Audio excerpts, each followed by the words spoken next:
Going over to the business blunder of the day, you have LaRose Industries recalling their CraZArt, which F- is supposed to be kids' toys, and I have it spelled rather, CRA-Z-Art Gemex and Gel 2 gem jewelry kits due to risk of skin, eye, and respiratory irritation and sensation, violation of the Federal Hazardous Substances Act, which, yeah, usually, I mean, shoot, we hear about these types of mistakes usually every couple of years.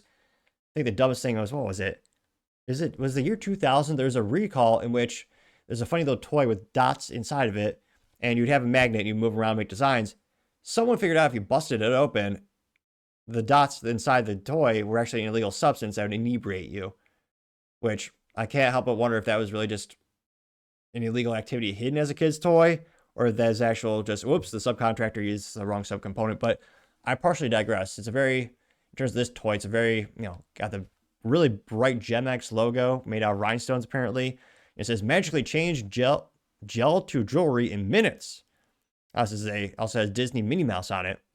Oh, I was gonna say it's a Disney stuff. It's a Disney product. How could it be bad?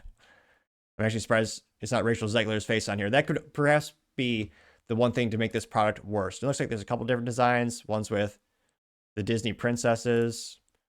One's for not Snow White, the Snow Queen. What is that movie? Frozen, which interestingly enough is not a documentary about frozen foods, ice cream, or dinner foods. It's about some girl who's frozen. I assume it's a Batman spinoff, or maybe Han Solo frozen in carbonite. I'm pretty sure that's right. Here you see the third design where it has little unicorns and other gel stuff. This one's called CraZArt My Look. My Look. Not very descriptive. It says add gel, glitter, and swirl. Magically change gel to jewelry in minutes. Or die. Well, not really, but it's not great.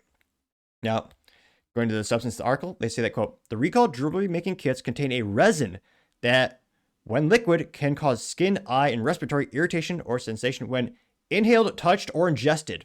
Which, I don't want to say you're morons who made this, but you're certainly mentally vacuous to not realize a liquid with a kid is going to be touched. More likely going to, probably not inhaled, hopefully, but come on. Kids are obviously going to, even if a kid is not doing this maliciously, just even if they accidentally spill, it's a liquid, it's going to be messy. And yet they find out, oh yeah, it's actually an irritant. Really, Disney, or was this Gemex? Ridiculous.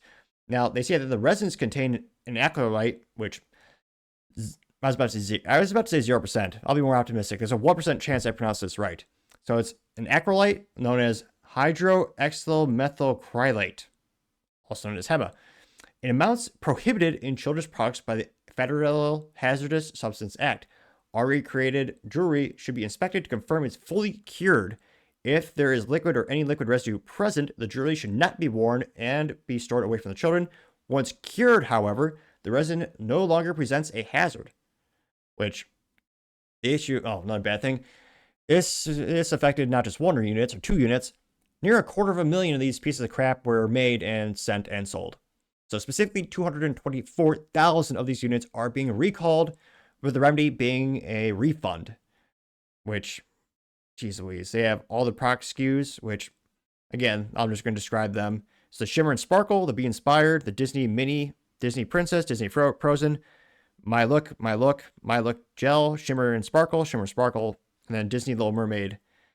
Which, yeah, now, silver lining of the situation is, as of right now, there's no reports of injuries, thankfully. Now, these are also, in terms of resource allocation, where they were sold at Target, Marshalls. Who the hell is buying this at Marshalls? I guess some people. 5. I'd love to see the distribution chart of where the sales came from. I can't help but think probably not a lot of Marshalls. But nevertheless, they're sold at Marshalls, Target, TJ Maxx, and Joann stores and other stores nationwide, including Amazon.com, Target.com, Walmart.com, and Joann.com between January 2023 and September 2024 for between $13 and $36, depending on the kit. He also noted if you want to call it manufacturer, this recall number is 25-197, manufactured in China, as Trump would say. And again, it's good the guy had the situation. There's no reports of kids getting hurt, but again, how it is so ridiculous that you make something that's a liquid substance that inevitably is going to be spilled and kids are going to get their hands on it. I'm shocked. Again, it might be an instance of people not knowing about this recall, but I'm glad no one's been hurt thus far. But yeah, I gotta say, Disney, and again, it's your logo on here. People are gonna see that and associate this with you, even though you're not technically manufacturing it. You're, licensing agreement, but still, gotta say, Disney and Gemex, you are certainly the business blunder of the day. Thank you everyone for taking the time to tune in today. Again, try to get to 5,000 subscribers by the end of the month. So if you can click that button, I really appreciate it. Also, give me a thumbs up, thumbs down, or comment. It's a great way to give me some additional feedback, letting me know how I can make the show better and better. Lastly, don't forget to take time to tell your family, tell your friends, tell your coworkers, heck, tell your enemies, tell anyone and everyone. Just stay safe and fight the good fight.